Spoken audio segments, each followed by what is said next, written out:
We'd responded to an incident that resulted in a terrible shootout between the ATF and the Branch Davidians that Koresh led. And we knew that there were dead people, there was wounded people. These people have gotten themselves into a situation they have no idea how to get out of. Is there any kind of animosity between the FBI and the ATF? Well, you got to understand, there was a lot of anger. The ATF people look like they'd just come off a battlefield. We're used to people lying to us, and we don't overreact, whereas they did, and that created so many problems for us. How do you disconnect when you go home? The FBI has 350 negotiators, and they reported to me. How many total hours would you say you spoke to him? 12, 14, Oh my gosh, that's a lot of hours. Newsweek and Time all had his picture on the cover. In reality, he was a lot more sinister, manipulative, dark. It's not like, oh, I'm the leader. It's like, he's the God. I mean, how do you negotiate with God? God spoke to me. What do you say to them? That's a big trump card, isn't it? Did you get a feeling that this guy is a narcissistic guy, a psychopath, or did he really believe he was the lamb? I'm not so convinced.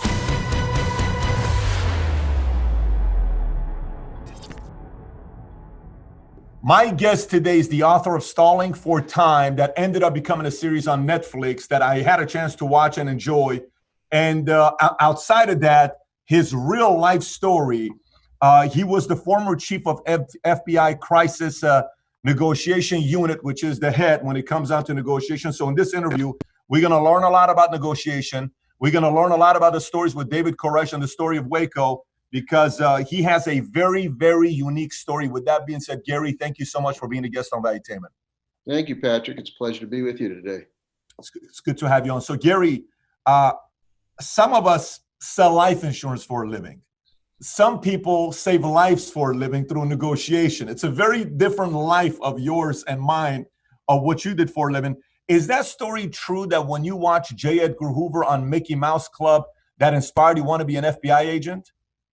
Yeah, it was probably 1958. I was a young kid, and I was born in 1950, and I saw that on TV. I didn't know anything about the FBI before then, but something clicked with me. It sounded like a very interesting, challenging, prestigious job. And of course, back then in that era, the FBI was sort of held up on a pedestal in a way that maybe not be true today. So it just really inspired me, and it became a goal of mine. And many, many, many years later, it came true, and I was never disappointed. By the way, what a recruiting method! If you think about it, like really, what a way to go out there and was J. Edgar Hoover really on Mickey Mouse Club? And if he was, what did he say on Mickey Mouse Club? I'm curious. I don't remember what he said, but the show, I know they had other iterations of it, but that early show was sort of a kids' variety show. They did skits and movies and did interviews and informed a bit of a travelogue sometimes. But one of the hosts went to FBI headquarters in Washington, and in addition to talking about the FBI, got an interview with J. Edgar Hoover, and they even went to the firearms range together and shot the Thompson machine gun. And I just thought that was terrific. So it wasn't necessarily that you wanted to go in the military or be a cop. You specifically wanted to be an FBI agent. Yeah, I think so. And my mom was, I told her about having seen the show, and she went out and bought me a book about the FBI. And I'm reading about chasing gangsters and catching spies and, all the interesting things that the FBI did, and which all was true. And it really, I don't know, something about it clicked. I mean, I have a friend that wanted to be a doctor since he was a young kid. I have another friend that wanted to be a pilot. They all followed their dreams, and I did too. So something about it, really was good for me.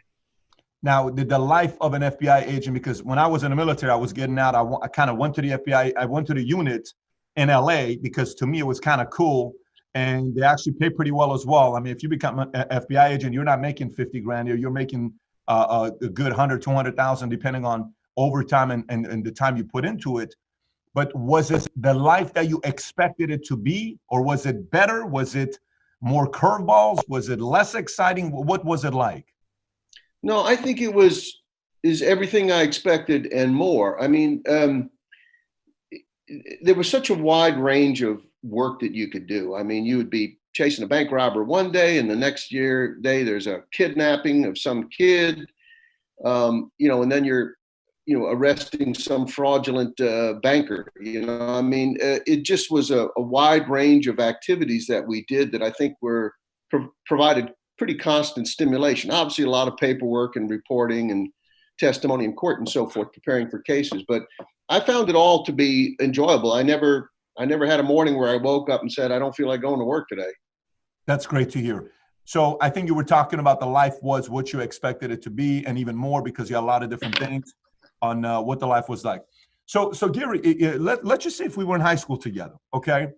10th grade. I'm more curious about 10th or 11th grade. If we were in high school together, who was Gary Noesner in 10th grade or 11th grade?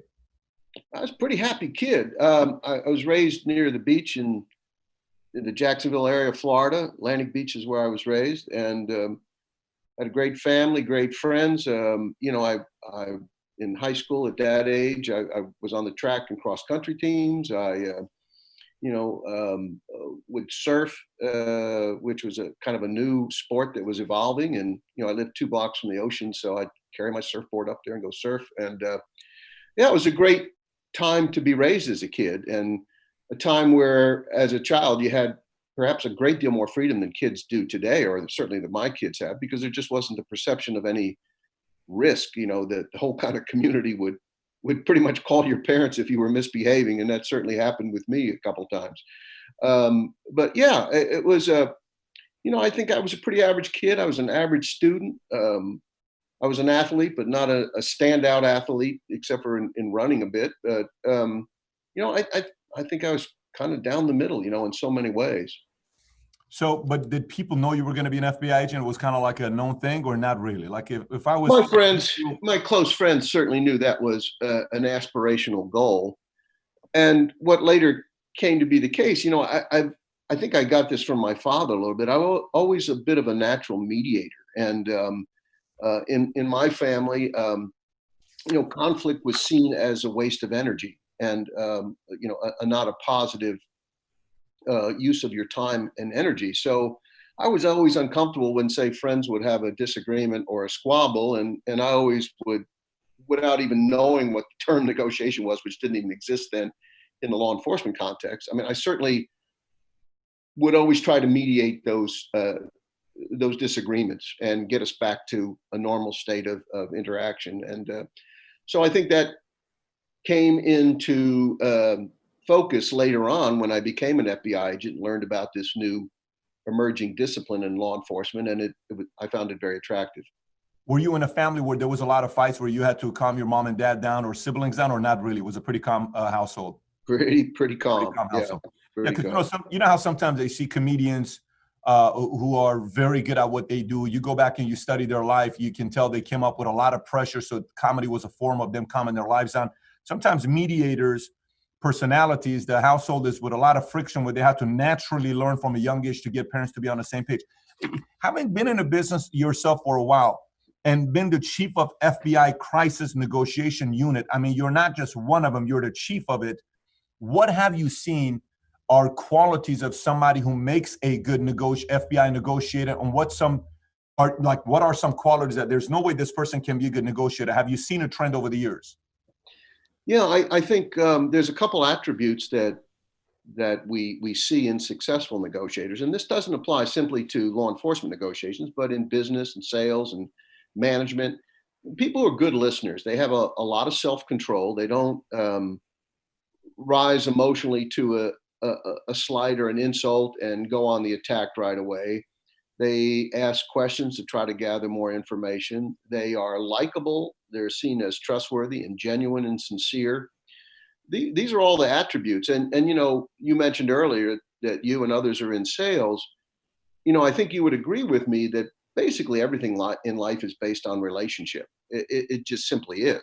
Whether you're trying to sell a product or you're trying to deal with family crisis, argument with your neighbor, whatever it might be, it's all about relationships. And if you take the time and invest in building a positive relationship, number one, you can avoid problems. But if they do surface, they being problems, you can diffuse those by the manner in which you react to it. It takes two to tango. It takes two people to argue. And if you're being the voice of reason and you're calm and your tone and demeanor are proper, you're far more likely to achieve the outcome that you want.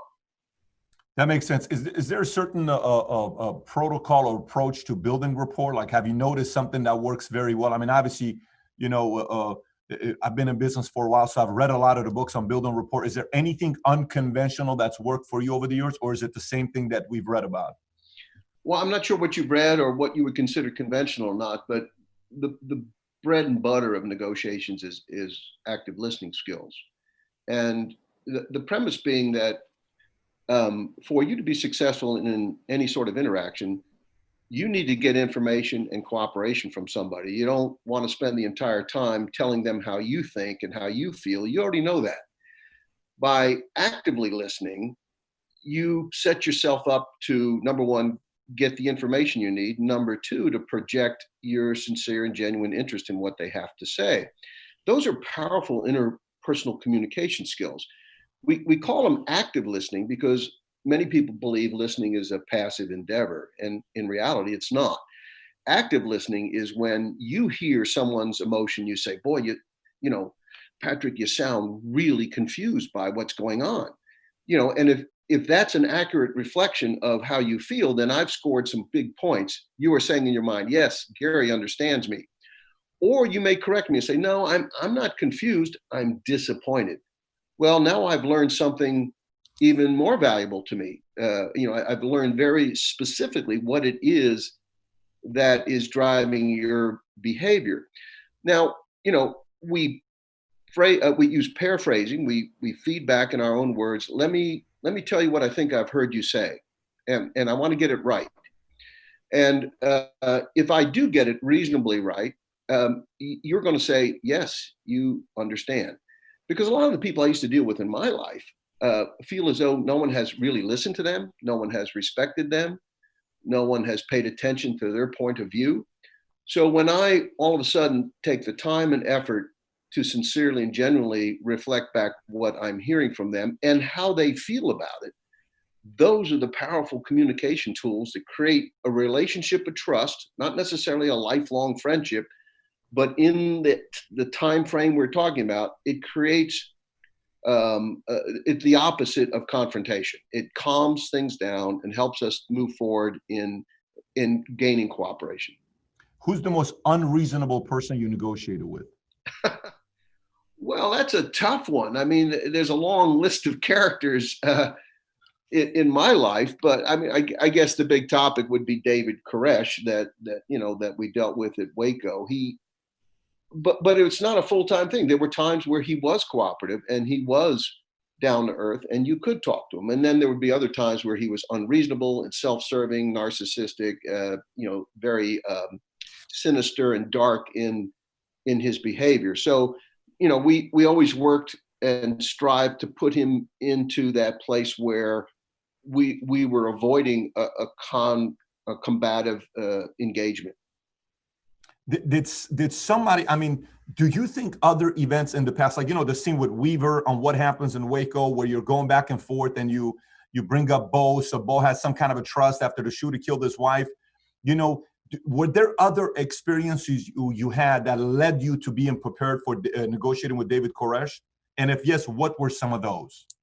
Well, yeah, I worked a lot of cases before the 1993 Waco incident. So, you know, the FBI's whole curriculum in terms of negotiations was, you know, it's part art and part science. I mean, the science is to get people to cooperate, which is our goal.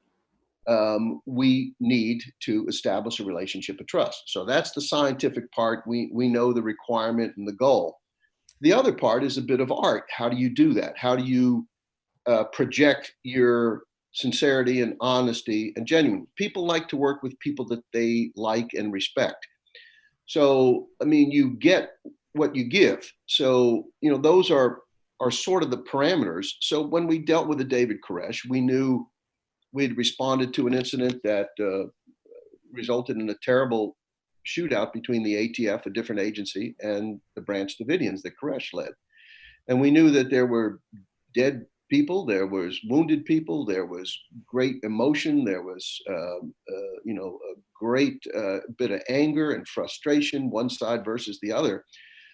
We, the FBI negotiation team, we had to come in and sort of separate ourselves and try to project that we were sort of a neutral a mediating entity, you know, that, hey, we're not the ATF, and we don't pretend to understand all the issues that are important to you, but we want to learn. We want to see if we can work with you so that we can avoid further bloodshed and we can get this resolved peacefully. And that's what we did. In the first half of the Waco incident, we got 35 people out, including 21 children, a fact that's often overlooked. And I'm very proud of that. It's unfortunate that things digressed, after I left the scene. But yeah, that's kind of our goal. So yeah, I think we were well prepared to deal with a David Koresh. But we had other internal disagreements in the FBI that I'm sure we'll talk about in this interview, and certainly discussed in my book. I guess the biggest thing is, prior to negotiating with David Koresh, did you have a scenario like one that's, like, for example, you talk to a Michael Jordan, or you talk to a delayed Kobe Bryant, or you talk to a Brady or some of these guys in sports, you'll say, so tell me the toughest opponent you ever faced. And they'll say, well, I hated playing against, Joe Dumars, or I hated defending against this guy. Who was the toughest person you faced off pre-David Koresh that you were both, excited with the results that you got, or one where you said, I wish I wouldn't have taken that approach in a negotiation? Were there any on both sides that you remember? Yeah, there's two that stand out, and I talk about both in my book. One was a case in the 80s in Virginia where a guy had kidnapped his former common law wife and child and from Connecticut and drove them to Virginia. And we located them in a remote farmhouse, and I ended up negotiating with him for some 10 hours. Now, he was a very dangerous guy. There were times where we communicated quite effectively, but his controlling nature over his former ex-wife and child made him a high potential for lethality. We were pretty certain he was going to kill her and possibly himself and the child. Suicide often follows a homicidal act. So it was a huge challenge connecting with him. So he was one of the toughest cases I've ever worked with. And in fact, I had to negotiate him out of the house on his hopes of getting to a helicopter where an FBI marksman took his life. The other case was also in the 80s and was on a train in Raleigh, North Carolina, an Amtrak train. A guy was a drug runner, and he was traveling with his sister and her two small children. They were sort of his disguise. And he ended up having an argument with her and shooting and killing her. The cars were detached in Raleigh and negotiations set forward. This was extremely challenging because he only spoke Spanish. He was one of those who was almost afraid to communicate with us for fear that we would hear the fear in his voice, that we would psychologically get into his head or whatever it was. And at the same time, we had children dying of dehydration, and one of them did die. So we had that clock ticking against us on the one hand, and on the other hand, we had this challenge of an effective communication channel. It ultimately worked out that he did surrender. We saved one of the two children, but it was an extremely difficult case. He subsequently died in prison. But those two stand out, I think, in the area you talked about, Patrick, as being extraordinarily challenging ones that I dealt with, well prior to Waco. Did I overhear Clarksville? Like there was something going on with Clarksville? I heard the city Clarksville, and I was in Clarksville for 2 years. Did you have something that happened in Clarksville? Because it was in the Waco series where the character, Michael Corbett says something in Clarksville. No, I think that was a made up. They were referring to another case. I can't remember which one that was, but no, that something did not happen in Clarksville. Got it. So with all these characters you've dealt with, how many total people would you say you've negotiated with in your career? If you were to say the number of people you've negotiated with. I couldn't put a number on it. It's not as big as you think because two things. You may find a police negotiator in a small jurisdiction that's done way more of these than I have. And the typical one lasts a couple hours. It's a guy that's drank too much. He's having a fight with his wife and so forth and so on. The FBI, we tended to work very long, challenging cases where we had an entire team, and sometimes I would be the primary, but as often as not, I was leading the team and not necessarily personally speaking. But, there's certainly quite a few that I've done personally and, gained a lot of experience through that. But I think we uniquely worked long sieges that no one else has ever experienced. Makes sense, because is the number 51 days with David Koresh? Is that the number I've read some? That's correct. 51 days. And we did 3 years later, we did the Montana siege. That was 85 days. And then I was down in Peru when the Japanese ambassador's residence was taken over by MRTA terrorists. That was 120 days. And then I've worked several prison riots that have lasted at least a week, and some right-wing militia standoffs, the Republic of Texas, and I mentioned the Freeman case. So the FBI probably has more major siege management in terms of a negotiation process than anyone in the world. And so we've learned quite a bit about it. Is there a similar trend amongst all these personalities? All of these personalities, like when you go on, if I go sit with a client and I get their financial needs analysis, hey, how much money do you make? What do you have in your 401k? What do you have this? Hey, this is how much you have in a CD and an annuity and some stocks and some, retirement plans. Do you see a commonality amongst all of these folks that you've negotiated with over the years? One of the things we see in terms of personality is impulsivity. A lot of these people respond to life events in a very impulsive way. They have a low threshold for frustration and anger. Often they don't have very good coping skills. They have what we call the double whammy.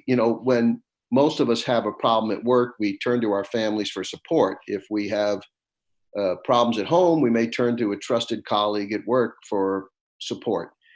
A lot of the people we deal with have neither one of these. They don't have a family support structure, and they don't have a steady work environment. So they haven't developed maybe the coping mechanisms that many of us have that would have helped them avoid the situation to begin with.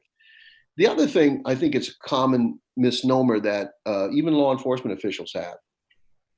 I can't tell you how many times I've heard an official say to me, that son of a gun inside, he's manipulating us. He knows exactly what he's doing. He's being a real jerk. In my experience, I usually say to them something like, well, that may be the case here. I said, but my experience is these people have gotten themselves into a situation they have no idea how to get out of. No idea.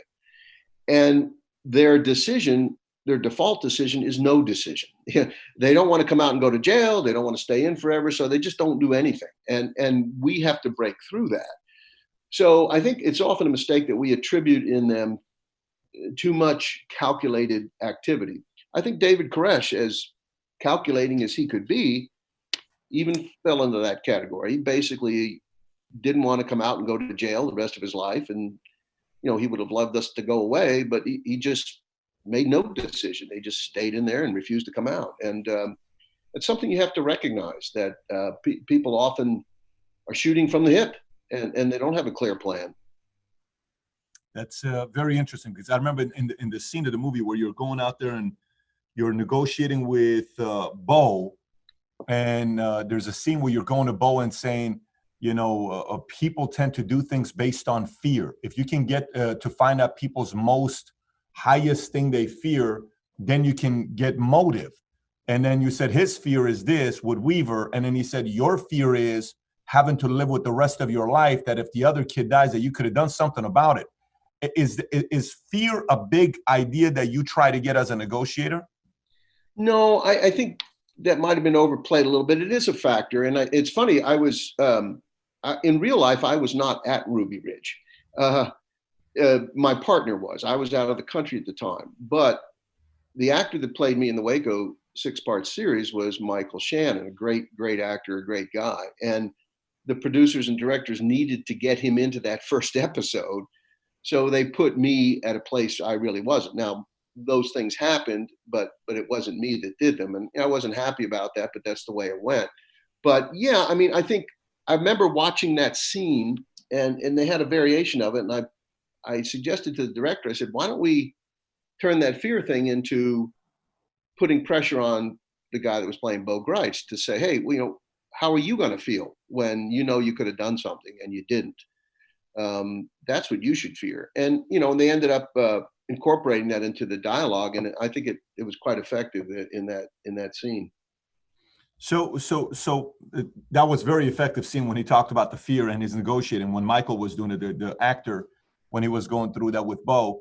But what are some of the most valuable currencies that you guys try to get, in your world? Meaning, if you're going against a hostage that you're negotiating, what are your currencies? Meaning, because Because everything's, I'm assuming it's about leverage. It's about listening to them and active listening, seeing what they want, building rapport, gaining some kind of a trust, which David Koresh, you were one of the people that he trusted the most when he was going back and forth. He actually, it seemed like he enjoyed talking to you based on some of the things you read about. But what are some important currencies that you try to get? I know there's the milk scene. I know there's the fear topic. You know, there is the patient side where you're saying 51 days is, you know, the Waco siege, 120 days was the one with Japan, 85 days, Montana siege. What are some currencies you use to have leverage when you negotiate with the hostage? I think the biggest goal that you try to achieve is a level of trust. People will not surrender. They won't cooperate. They won't agree to something unless they have a certain level of trust. Now, it takes a little bit of time to build that, and there's various levels of trust. But that's what we're really striving for. The other thing I should say, based on your question, we really have to look at what negotiators do in kind of two categories. One is an actual hostage taking, and you have to understand this is more like business, because in a hostage taking, the person has a clear-cut goal in mind. They want something they can't get on their own. Maybe it's escape, maybe it's money, maybe it's a release from prison, whatever it might be. They can't do it on their own, so they hold the hostage and threaten to harm the hostage unless the authorities give them what they want. The good news on that story is they need us, the police, to do what they want. So it sets up a scenario for quid pro quo bargaining. Well, we can do this, but you have to do that. And if you keep in mind that the person is there primarily to get their demands met and not to kill, that gives us a powerful advantage. And usually with the passage of time, they hold the hostage, they feel initially empowered and in control. And then when time passes and they don't get us to jump every time they snap their fingers, and we don't roll over and give them everything they want without them giving us something, you know, they finally come to the point of view saying, well, I guess I'm not going to get what I want. You know, there's an old story about a hijacking in New York, you know, way back in the 70s, and the guy wanted to fly to Europe. And in part of his discussions with the negotiators, he said, I want, next time you come out here, bring me a hot cup of coffee with cream and 2 sugars. You know, an hour later, the coffee comes out and it's cold and there's no sugar and there's no cream. And the guy surrenders about 20 minutes later. And they said, well, what was it that made you surrender? And he said, well, I figured if I couldn't get a decent cup of coffee, this other stuff wasn't going to work out. You know, and it's sort of a humorous way to look at kind of how the expectations got lowered and the reality set in that, hey, you're not the big kahuna. You don't just say you want something and it's going to happen. You got to go through us. Now, those incidents that I just described is only about 10% really of what we do. Most police officers will never work a legitimate hostage situation. What they're working, 90%, is emotionally driven situations where the victim, not really a hostage, the victim and the person holding them, you know, have a pre-existing relationship. It's a employee-employer, it's a boyfriend-girlfriend, husband-wife, you know, neighbor, whatever it might be. They have a history that is tense, problematic, and confrontational that has erupted into this event. And those are the cases where the person really doesn't know how to get out of what they got into. They just are expressing their emotions. And our job in those cases is not so much to make a deal, but to lower their emotional levels, get them to a point where they're thinking a little more clearly and a little more rationally, and realizing that anything violent that they do is just self-defeating and self-destructive. And we're pretty successful at those as well. But I will tell you, when there is loss of life, it's in those situations, not a hostage situation. Interesting. How do you disconnect? At one time, I brought the former director of CIA to my office, and I was running a Vistage meeting. It's a business group that get together with different CEOs. And, you know, he came and he was telling us different stories of what it was like to be a director of CIA. And one of the questions everybody was asking is, how do you disconnect when you go home? Because you're going through all these other stories. How did you not let these stories psychologically get you, or did they ever get to you where you were emotionally burned out? Yes and yes. I mean, certainly in my life, you have to understand that the FBI has 350 negotiators, and they're spread all over the United States. And they reported to me, you know, or through my supervisors and under me, but indirectly to me. We also had at any given time FBI negotiators deployed overseas working kidnapping cases. So whether it was from the West Coast late at night their time, which was very early in the morning my time, or from the Philippines or from Colombia, South America, it was not at all unusual for me to get calls, several times a week where I would have to get up in the middle of the night. So in many respects, you couldn't let it go altogether. But I guess I developed some skills to compartmentalize it and to deal with the problem as effectively as I could, and then try to get some sleep before I went back into work the next day, whatever it might be. But it does have an effect on you. It's like a surgeon operating, there's been a terrible accident. They've got a family and they've got children, and somebody's died and somebody else has to have a leg amputated. Well, don't tell me that the surgeon isn't impacted by that, but they compartmentalize it. They put it aside and say, I can't bring back that child that died. So my energy devoted towards grieving for that is not going to help me save the other lives in the balance. So I have to put that aside momentarily. Now, when they get home later on and their wife says, "How was your day?" Maybe things come out and so forth. But I would typically find, and my wife would do that for a while. She said, "Well, how'd that go today?" And sometimes I would say, much to my discredit, I would say, "I just lived it for 12 hours. I don't want to sit down and go through it again." That's not really healthy, but sometimes you can only deal with so much, But I found that I used to tell negotiators to think about the serenity prayer. And if you're familiar with that, it basically says, it grant you the power to understand what you can do, what you can't do. Powerful. And to really understand the difference. And I kind of lived my career by that. And, in fact, the thing that negotiators are most impacted upon psychologically are, believe it or not, are suicides. When the bank robber kills a hostage, you know who to blame. He's a jerk. He's a criminal, a thug, an asshole, whatever. But when you're talking to a nice lady whose husband's left her and she has no family and she's depressed and she kills herself while you're talking to her on the phone, it is natural for a negotiator to say, "What could I have said differently? Why couldn't I connect with her? Because she was a good person. She's not a bad criminal." Those would be the cases that would be the most impactful. So getting involved in those cases, I would tell the negotiator, "Listen, you need to put yourself in the right frame of mind right now. Anything you say is not going to make this happen.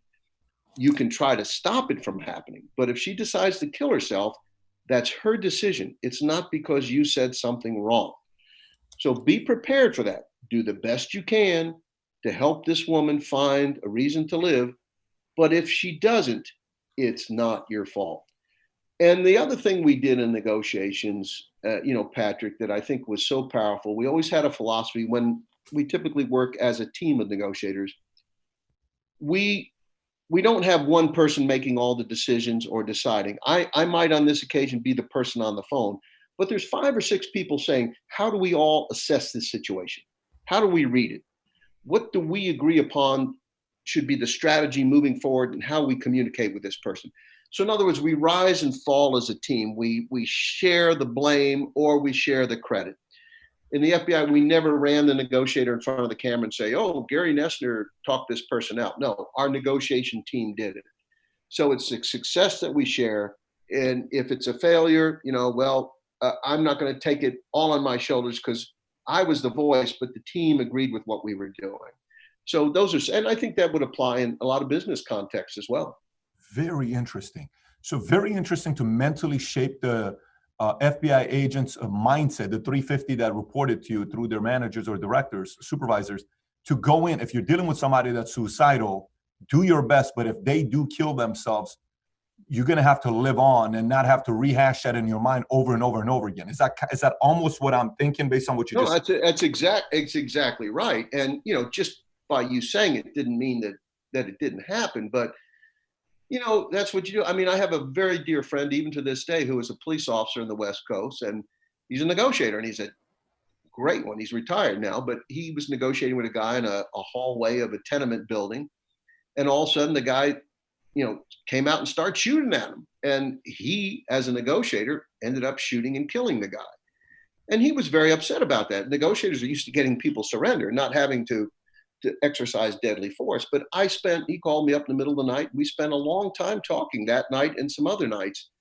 And again, you may have certain perceptions about police today. There's a lot of conflict going on, but here's a real caring guy whose life was devoted to getting people to peacefully surrender, and he had to take a life, and it really didn't sit well with him, and not surprisingly. So I had to give him basically that same pep talk. Hey, he made the decision, not you. You only did what you had to do to protect yourself and your partner, and some things are simply out of our control. And I think we all have to realize that, and understanding Clint Eastwood used to say in the movie, everybody's got to know their limitations. Legendary guy right there. In the business world, we say you can't help somebody who doesn't want to help themselves, right? They'll say, oh, look, this is all we can do. You can't help this person any more than you can. If they don't want to help themselves, there's nothing you can do for them. Is there anybody you ever, is there a criteria of people you negotiated that, whether there was a name you called or qualified this, or was there a scoring system to say, there is nothing you can say with this person for them to be reasonable? Or is the mindset always, no, I think there is another angle. How about let's try this angle? Is there always like, let's try another angle? Or are there some people that no matter what you say, they're not going to reason with you?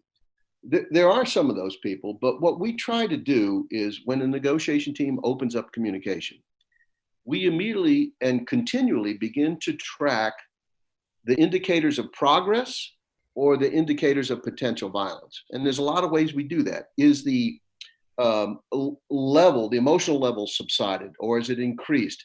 Is the use of aggressive language? I mean, we'll actually track it and circle, the number of words. Well, he said he was going to kill her 7 times 2 hours ago, and he only mentioned it once this hour. So that's progress of a sort.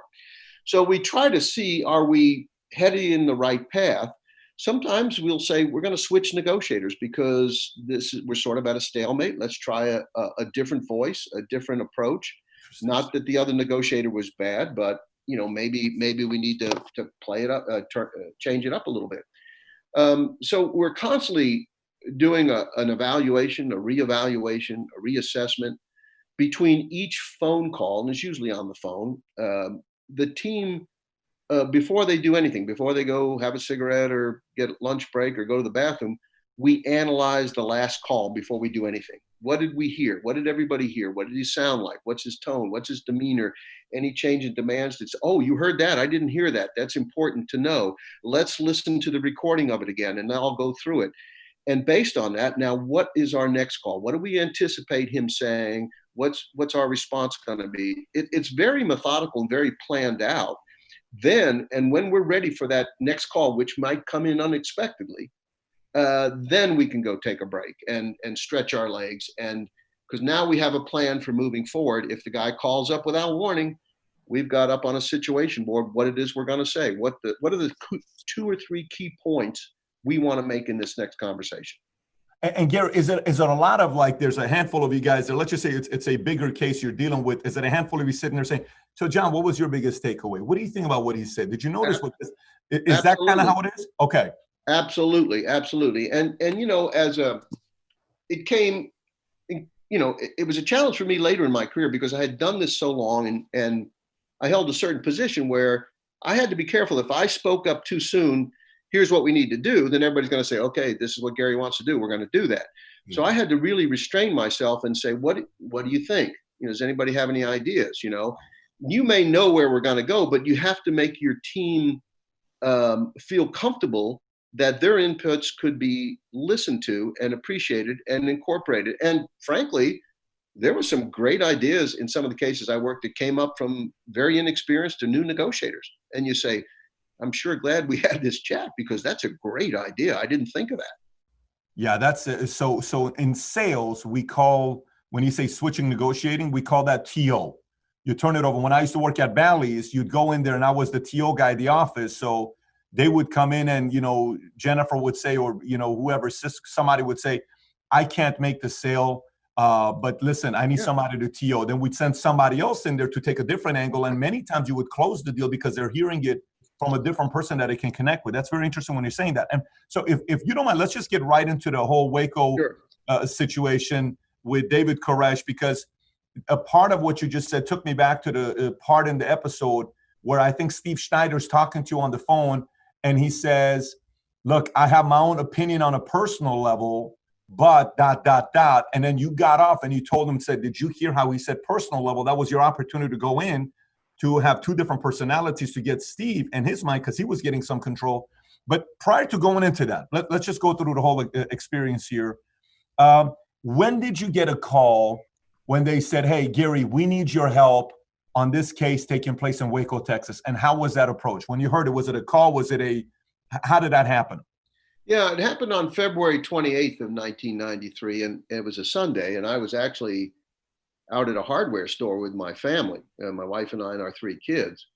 And back then, we didn't have cell phones in the FBI. We had beepers, and my beeper went off, and I knew it was my boss's number. So I went to a phone booth at a Burger King across the street, and I called him up, and he said, hey, it's I think this was early afternoon. There'd been a shootout in Waco, and he gave me the basic parameters of what happened. And he said, I need you to get to the airport where we kept some FBI planes, and you need to fly out there right away. So we even had, in my unit, we had what we call ready bags. I mean, we carry a bag around in our cars that had all our gear. Now, I was in the family sedan. I wasn't driving an FBI car to the hardware store in the weekend. So I had to go home, drop off the family, get my FBI car and my gear, and head to the airport. And I ended up flying out there. It always takes longer than you think, and I ended up getting there that evening on site and assessing the situation and moving forward. Gary, from the day you got there on site, how long were you there for before you went back home? I was there 26 days. Got it. So when you got that call on a Sunday, I think it's February 28, 1993, and you went across the street to the Burger King, when you got that call, did you already know what was going on there, or you had no idea? This was like a sudden news and event that took place. Yeah, no, it was definitely sudden. I mean, I just knew that it was a religious cult, and that the ATF had attempted a raid to arrest the leader and search the premises for illegally converted weapons, and that a shootout had unfolded, and there was loss of life on both sides. And there was a ceasefire was being attempted, or had already been attempted. I can't remember the sequence. And I needed to get out there and bring some of my negotiators from around the country and be prepared to take over negotiations. Now, when you went there, what you got briefing from who? Like, who is giving you briefing? Are they saying, here's what the case is, here's what just happened, this is what's going on, and how are you doing your own due diligence? Yeah, my boss was giving me a briefing. Now, when I flew out on the airplane, an FBI plane, additional information had come in and was shared with me. But the truth be told, when I was feet on the ground in Waco, I mean, what I knew about the Branch Davidians and what had occurred was pretty basic. It normally takes a while to get all that intelligence, and it's hard to do that when you're in a travel mode. But when I first got there, I sat down with the ATF people. There was ongoing negotiations already with Koresh. And there was an FBI colleague of mine there, and there was a sheriff's department negotiator. So I sat down immediately with them and tried to ask the questions and gather the information that would prove essential to me. From the outside, for those of us that we watch a lot of movies, movies have done a very good job showing that a lot of these units and different organizations, they don't do well together, working together. Is there any kind of animosity between the FBI and the ATF or any of those organizations, or do you guys pretty much work well together? Because it seems like there's a lot of power trips going on. No, we're in charge. No, we're doing this. I think there's always been a certain level of animosity between the various federal agencies. I mean, the United States decided not to have a model with one big national police force, so we have a lot of agencies. And, so whether it's, the DEA works only drugs, but the FBI works some high-level drug things. ATF works, mostly, it says alcohol, tobacco, and firearms, but it's mostly firearms violations. And, if there's a bombing, they work that, but the FBI works the bombing as well. So there's always some levels of cooperation, often based on relationships that have been built with other people from the other agency, and then there's some conflicts and different methodology. And that's just part of the equation. But I knew when I got out there, my job wasn't to say, well, ATF screwed this up, and my job was to say, how do we, make sure no further violence breaks out, and how do we gain the cooperation of the Davidians to come out?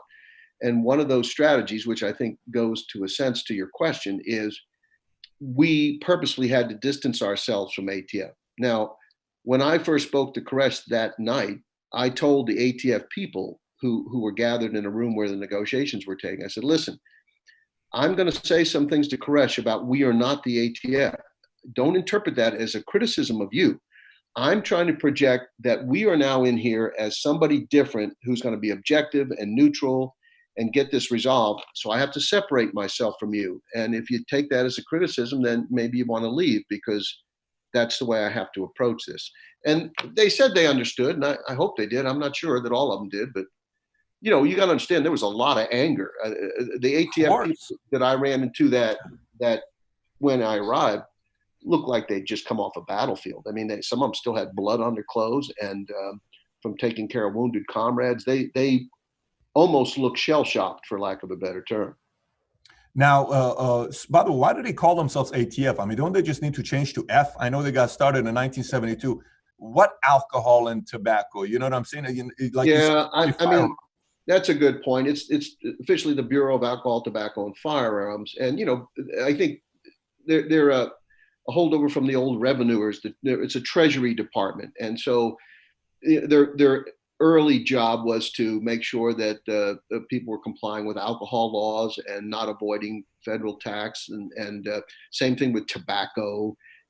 People were illegally transporting cigarettes across state lines and all that stuff. And they have regulatory people that do that now more than law enforcement people. But their survival has basically, in the last 20 or 30 years, has depended on their investigations of firearms violations. Yeah, it's a weird name to put ATF, because I don't think they're going to have anything to do with that the last, like you said, 2 decades. But going back to you getting there. So you get there. You're telling the ATF guys, look, you guys had a bad start. I can't say I'm ATF. I'm going to say, look, we've not been here. We just showed up. We're FBI. And if I don't come from that approach, the guy's not going to have any kind of a trust and credibility with me. I almost have to say, look, they screwed up, but I'm not ATF. I'm FBI. So then you build some kind of trust with Koresh. But at that point, had you already spoken to Robert Rodriguez from ATF or not yet? No, I hadn't. I'm not sure if I ever spoke to Robert Rodriguez. I was getting information that he reported through others, but I don't know that I had a personal conversation with him. I may have. I just don't remember, to be honest with you. But to clarify a little bit of what you said, I never got into the ATF screwed up. I just said we are a different agency. What we do is we're going to do a thorough investigation. You're saying that they shot first. You're saying that what they did was inappropriate. Our investigation will come to the truth, and you'll get your day in court. So that's what I was trying to project. Not so much a harsh criticism of them, but a projection of a neutral examination so that they got a fair hearing. Makes sense. So first time you spoke to David, what did it seem like, and how long was that conversation? I don't know. Maybe a half an hour, the first conversation, maybe a bit longer. But he had been wounded that day and was in some discomfort. A bullet had creased his hand, just as shown in the TV show. Went between on his wrist, under his thumb, and then it went on through his side, in and out. So quite a painful wound, and so he was uncomfortable. But he was had calmed down a bit by the time I got there, and I would characterize our talk as promising, encouraging. He didn't yell and scream at me. He did get angry when he mentioned ATF. And why did they do that? Why didn't they arrest me on the street? Why did they have to come in here with da-da-da-da-da-da? I didn't try to defend or condemn them. I just moved it back to, well, we're here now, David, and we're the FBI. We're different. We want to work with you and get this resolved. The most important thing is you and no one else in your family gets hurt. That's the general approach we took, Patrick. By the way, have you watched the entire series yourself? Oh yeah. I was involved in, I was on set for some of it. My book was one of the two books they used uh, to develop. They wanted to project the view from inside looking out, and they bought David Thibodeau's book for that. He was one of the survivors, and they bought my book for a look of what the authorities were looking at, looking in. I think the part about the FBI, despite the arguments and the disagreements that were projected, which were essentially, unfortunately, correct, I think is fairly realistic, and I stand by it. I think where the producer directors failed, I think they painted a little bit too positive a picture of David Koresh. He was too sympathetic of a character in the TV show. In reality, he was a lot more sinister, manipulative, dark, self-serving. You got to understand, he was really a total demagogue inside there, and people did whatever he said. It's not like, oh, I'm the leader. It's like he's the God, he's the prophet, and people like that can be pretty challenging to deal with. So I think the directors were trying to show that he had this charismatic personality that attracted people to him, and I think they did a good job on that. I just don't think they sufficiently showed his more challenging side.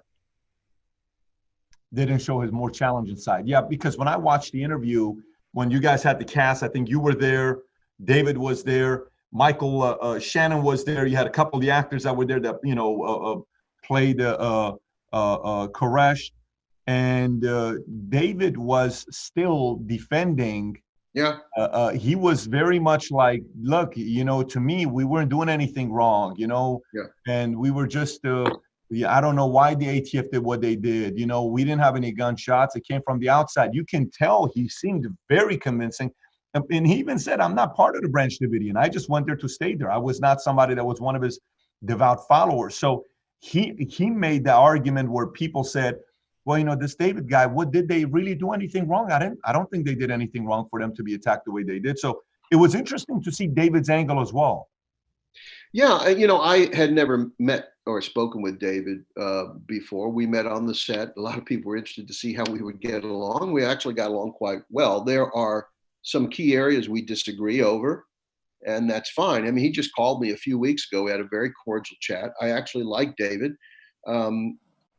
I think one of the problems I have, his book shows his perspective, but he wasn't in with David Koresh when we were negotiating with him. He really didn't see things that we saw from the negotiation side.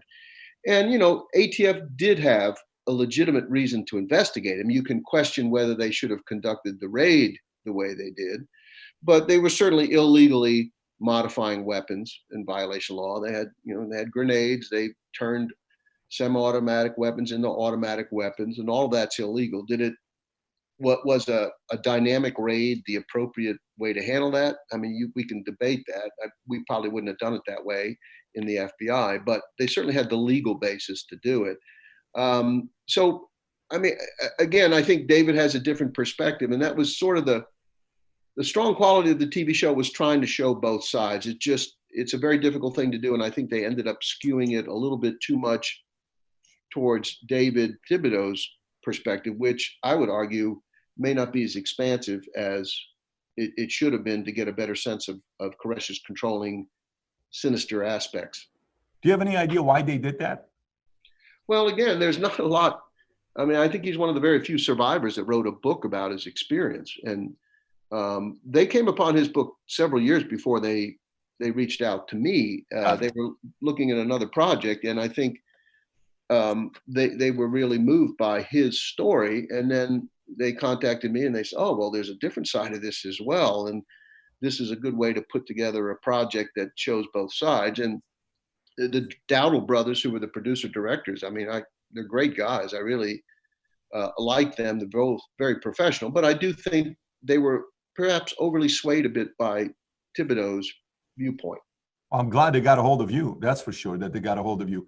Let me ask you this. So you've if you were to say total amount of hours you spoke to David, how many hours? Not David Thibodeau, David Koresh. How many total hours would you say you spoke to him?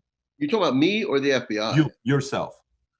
I don't know, 12, 14. Oh my gosh, that's a lot of hours. That's a lot of hours. Well, okay.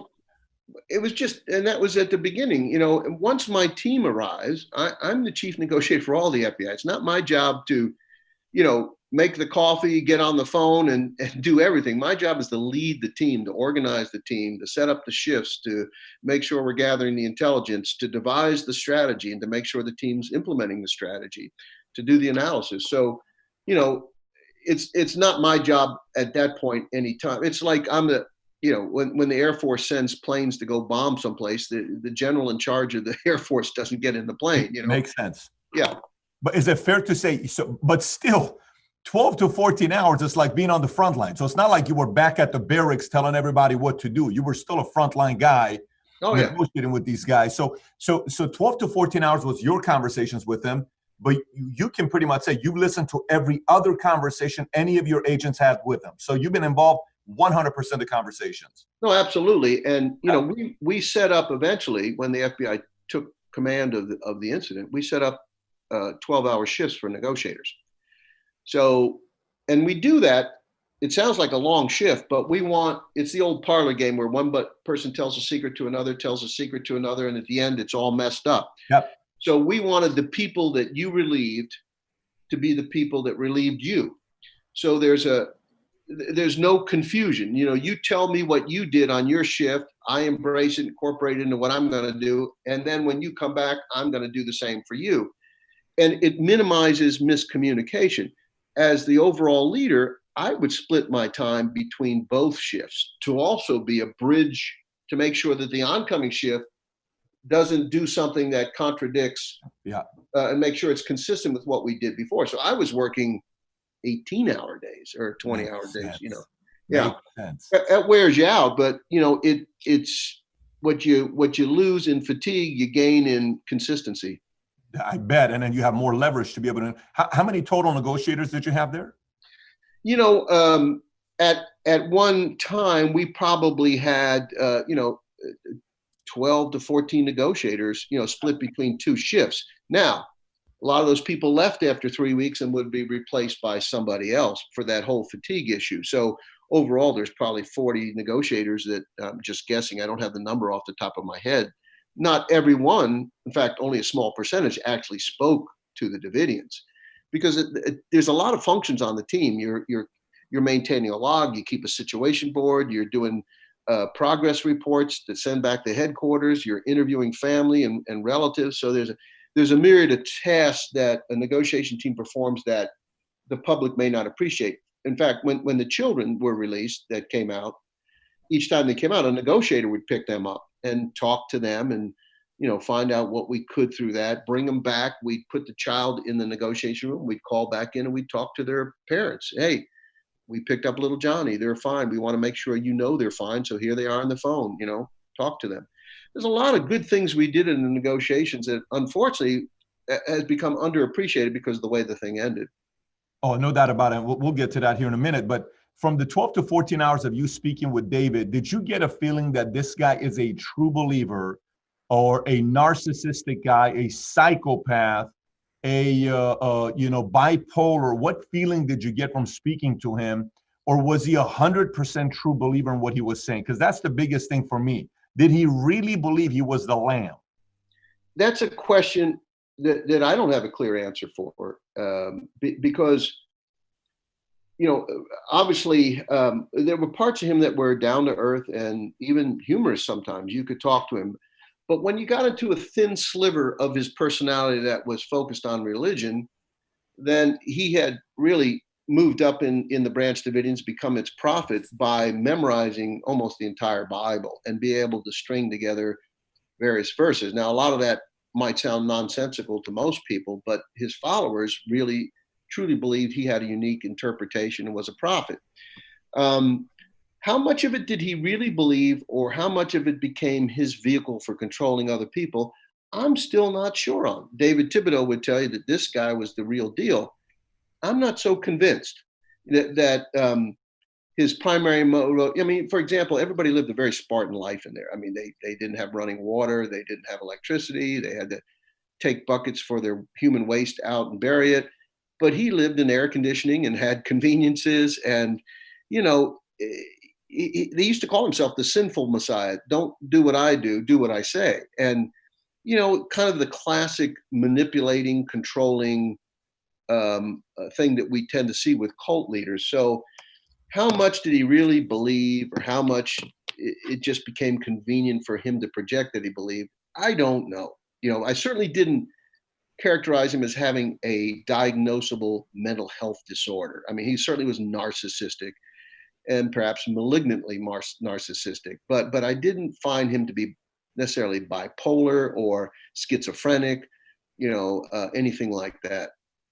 I ask because sometimes when you talk to somebody, motives will show up. When you're talking to somebody, and you'll know if somebody's a true believer where they can't help but talk about, a certain topic, whatever that topic may be. In this case, being, the 7 seals, and he's revealing this from Revelations and Psalms 2, or, every area that he would go to.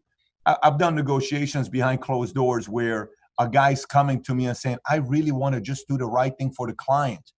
It's just about the client. And then, you kind of try to play along and say, yeah, but if you do this, you'll get $50,000 more commission. And then you realize they're like, oh, really? Yeah. Then you realize maybe it's not really about the client. Maybe it's just about the pocketbook. Yeah. You just showed a motive right there. Did you have any of those situations with them when you spoke to him? Well, yeah, I mean, not necessarily. I mean, I think his motive was a guy of very low means, gravitates to this religious order. He was not a good student. He was dyslexic, came from a very troubled background, had a lot of problems in his youth, but he found something that gave him power and control and promoted his ego, and he took it for all it was worth. So it's hard to say how much of that was the motivation, how much true belief. And I'll give you one little story, and there's quite a few of them, by the way. But one night he asked the negotiators, hey, by the way, where are you guys getting dinner? And the negotiator said, well, we're going to the local hamburger place, the Whataburger. And it's the only place open this time of night. And he said, oh my God, the meat's terrible at Whataburger. He said, if it turns out that I am the Son of God, the world's going to find out about the meat at Whataburger. Now, does that sound like something a guy that truly believed he was the Son of God would say? I don't think so. And it was sort of flippant and self-deprecating in a way, and he laughed about it, but I don't think somebody that really thought they had this divine role would say something like that. And there's other examples of it as well. What is the most random thing he ever told you on the phone where you were flabbergasted? Oh boy, that's I don't know. I'd have to think about that. There was a lot of things that he said that surprised us, but I can't come up with a good example on that right now, Patrick. I'm sorry, but he was a constant. So our biggest challenge was when he would break off communication with us for long periods of time, and we had to go through Steve Snyder, his deputy. We had a great relationship starting with Steve Snyder, but the problem was we quickly determined that no one inside, absolutely no one, made any decisions other than David Koresh. So when he was angry at us or didn't feel like talking, we got nothing done. So we could have a great conversation with Steve, but it was unlikely that that was going to lead to any release of people unless we got Koresh involved. How does a theology professor at University of Hawaii, who's married, he studies theology for a living, how does he hear a message from this guy talking about the 7 seals, convince him to follow him and allow his wife Judy to have his baby? How the hell does that happen? How did Bernie Madoff get very successful business people to give him their money? I mean, people who are inclined to hear a certain message, they're hearing what they want to hear and they do what they want. A lot of the people that get drawn into these kinds of cults or organizations are people who have questions in their life. They have things they want to know. And someone like this provides answers, provides a nurturing family support structure for them, and they get pulled into it, and they begin to accept without question what is being said. And opposition is not encouraged or tolerated. And if you don't follow the party line that the leader wants, in this case, Koresh, you get booted out. You're not welcome. So it's a very insular thinking. And, we see it on our political front as well. People that hold some obscure beliefs, they're really not open to hearing another point of view or another perspective.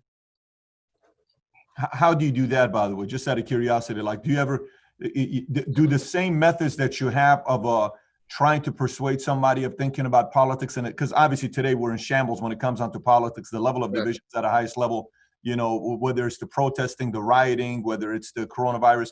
How do you do that? Or is it easier to negotiate with people like David than it is to negotiate with people that have their mindset on politics? Neither one of them is easier. And whether we're talking about this strong political ideology or religious ideology, if you look at someone's personality as a pie chart, and you'll find a percentage, a slice of that pie. I don't know how much it is, 10%, 20%, 30%, whatever. That is the core of their belief system.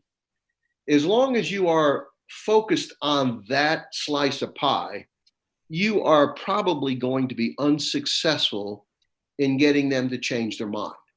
So we as negotiators try to move to that 70, 80% of the pie or whatever it might be that doesn't incorporate that. I'll give an example. You could get a room of 50 pro-life and 50 pro-choice people, and you could sit them there and they could talk all day long. And at the end of the day, you'd have 50 pro-life and 50 pro-choice. Do you believe that? I do believe that, yeah. I mean, I believe that nothing will change at the end. I believe it's highly unlikely for anybody to make that change. Would never say it's impossible. But, so we learned pretty quickly, we got to get David. We purposely didn't talk about his ideology any more than we had to. Now, we were criticized, we the FBI, by some religious scholars who said, well, if you just called me in, I would have convinced him that his interpretation of the seven seals was faulty. Well, that's a fool's game. I mean, that's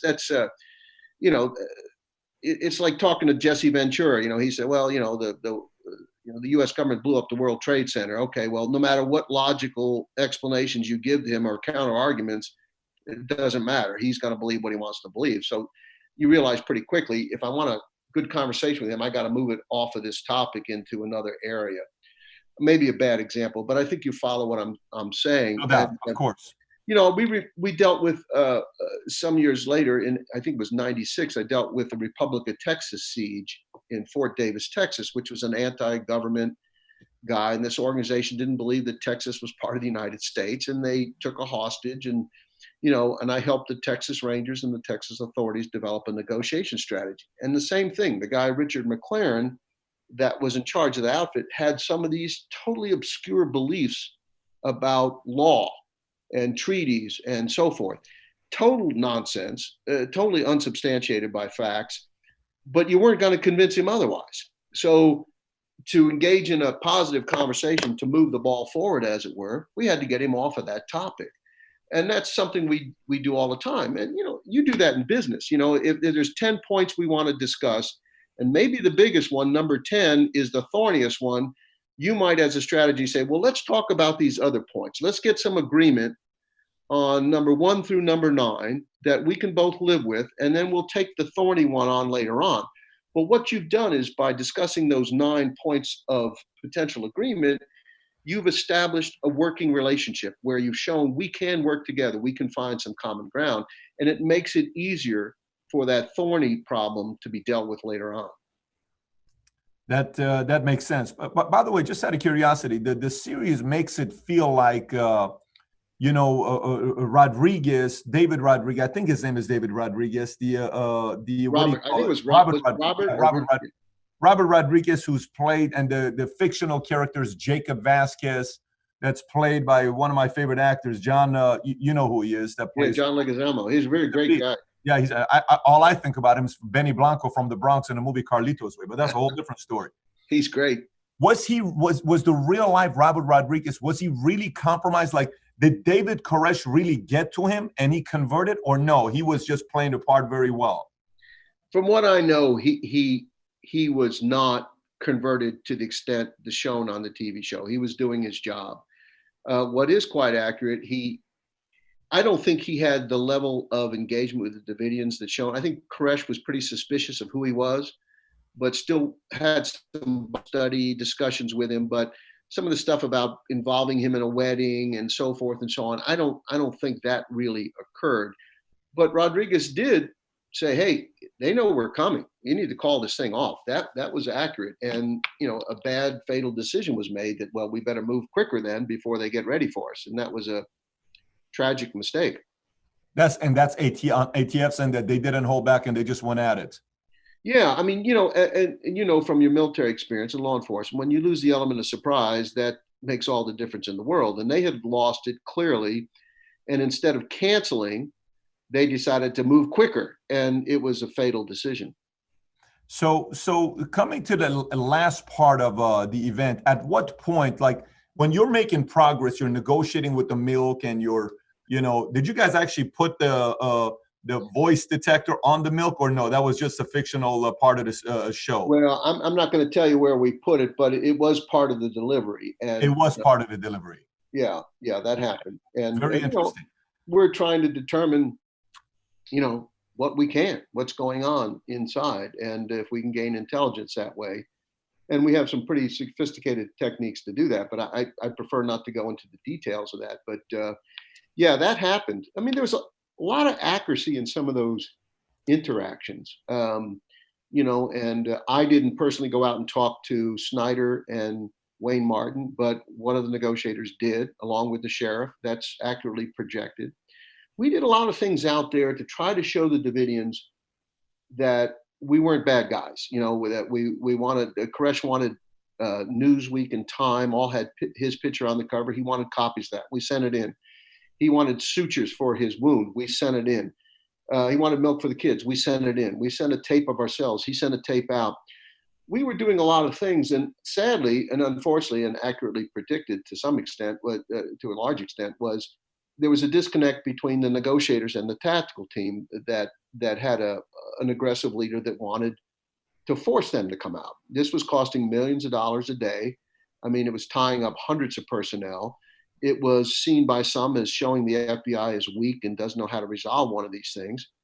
And for that, the on-scene commander always said, Gary, continue with your negotiation strategy. But then he would also say to the tactical commander, yeah, go ahead with the tanks and crush some cars. Well, if you're inside and I'm trying to get your cooperation, you say, I hear you're saying nice things on the phone, but why did somebody just crush my Mercedes in the driveway? So it's sort of it's counterproductive. You lose all the credibility. So the number 78 adults and 25 children. Is that the accurate number, the final count? I think it's 77, 78 is what I recall. Yeah, I don't have that on the top of my head. Yeah, it was tragic.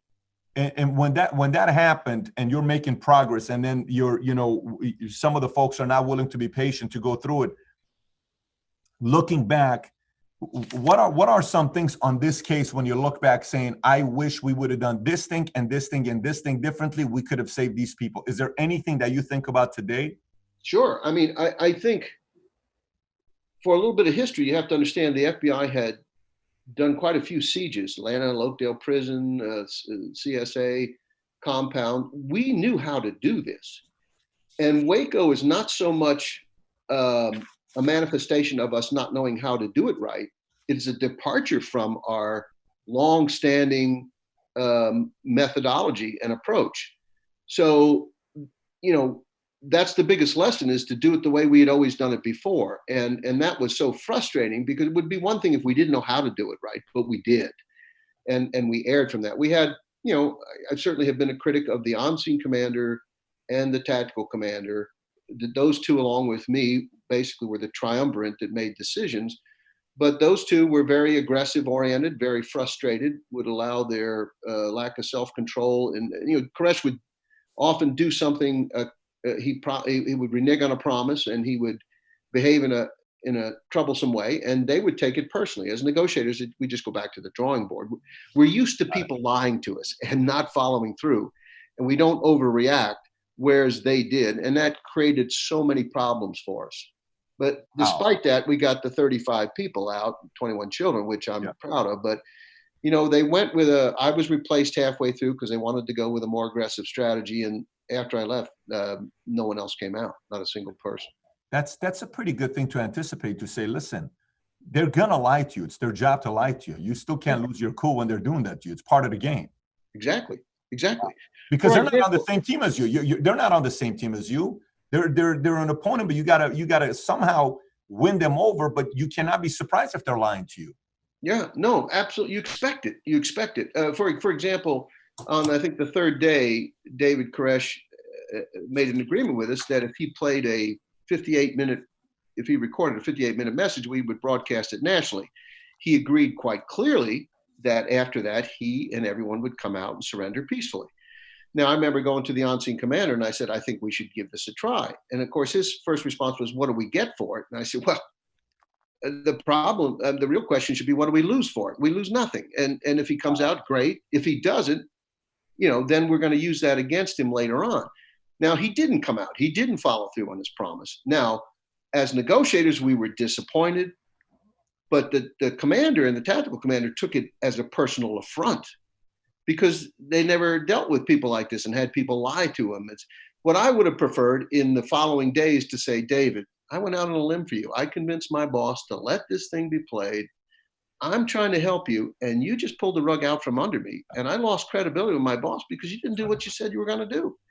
And I would have hammered him over the head with that for days, and laid a guilt trip on him. And, hopefully gotten him to reconsider that and look at it again.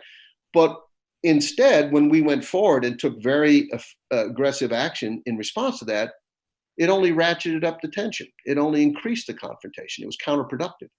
Yeah, I mean, were you on the call when he told you God spoke to me, we ain't coming out? Is that you or was it somebody else? No, I wasn't on the phone with him. It was actually conveyed to us through Snyder, not through Koresh. And it was one of the lead negotiators was on the phone with him when that happened. I was in the room when it happened, but I wasn't on the phone with him. I mean, how do you negotiate with God? God spoke to me. What do you say to that? I mean, honestly, yeah, I mean that's a big trump card, isn't it? I mean, that's a crazy card. Yeah. Yeah, and it's and that's another reason.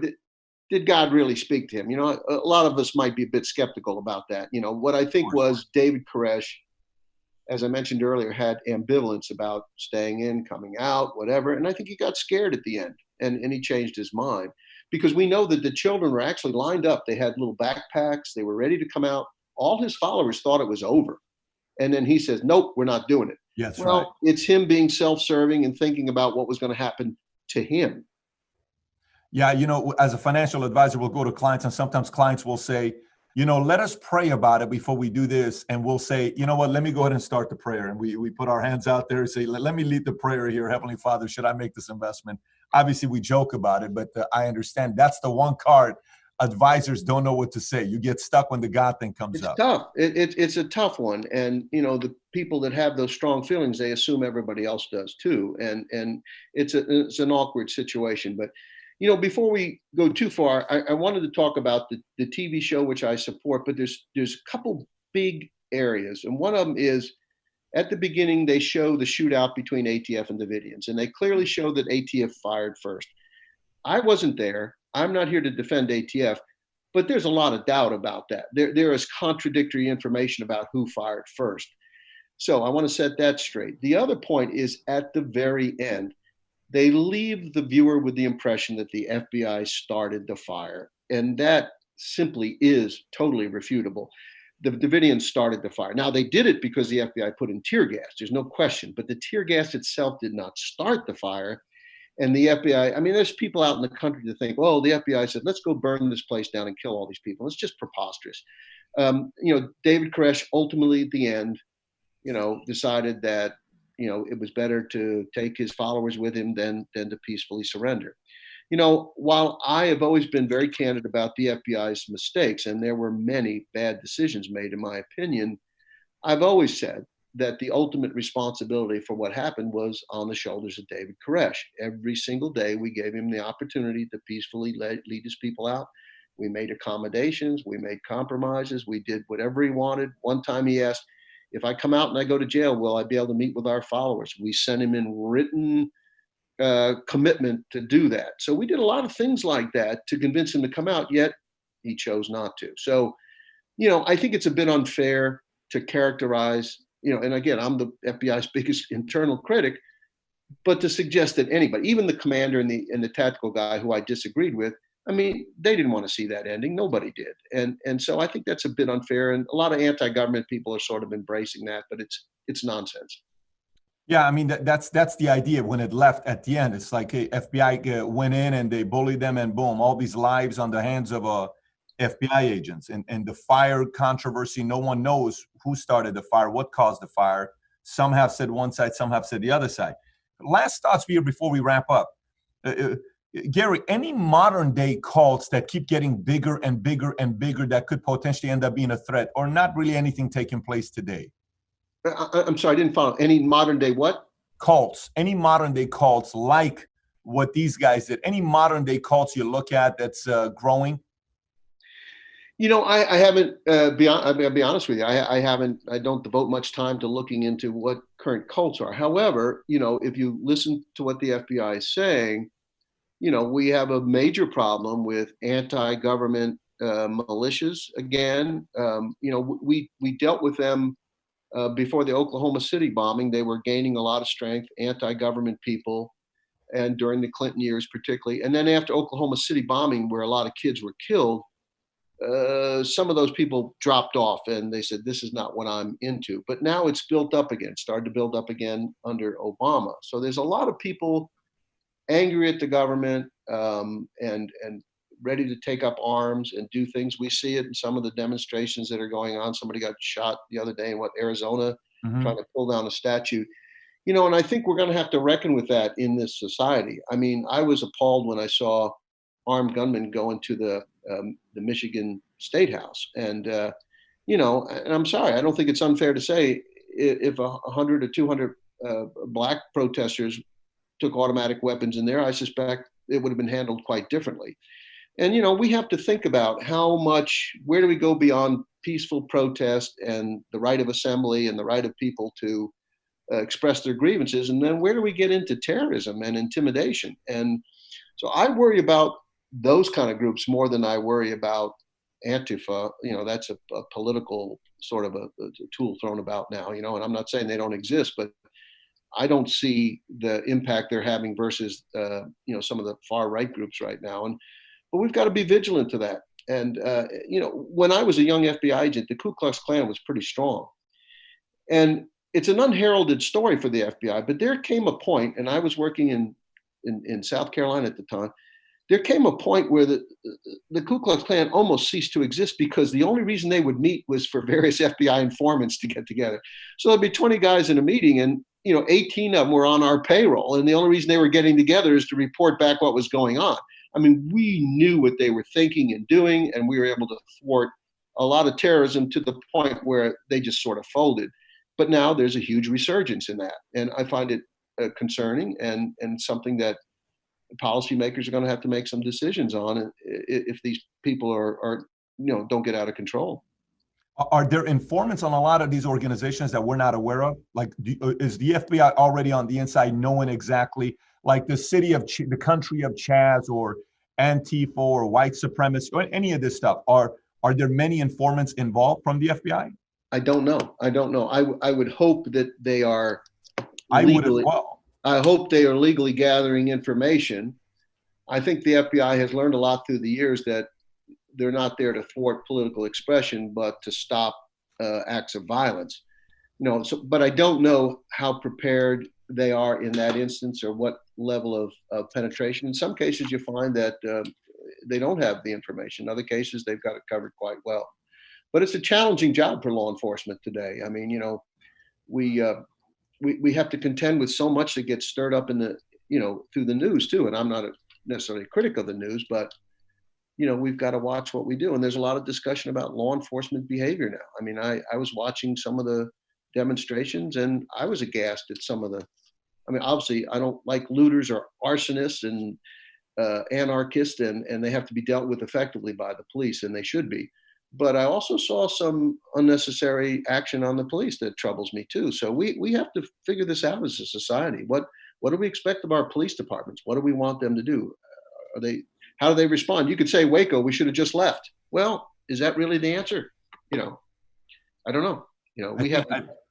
I think Republicans and Democrats need to hire you and bring you into media because they don't seem to be able to get along. You need to be hired. Anyways, Gary, thank you so much for being a guest. Gang, if you're watching this, we're going to put the link below for you to go purchase his book, Stalling for Time, from the perspective of the head FBI negotiator. It's a very, very powerful message that he has to share with the rest of us.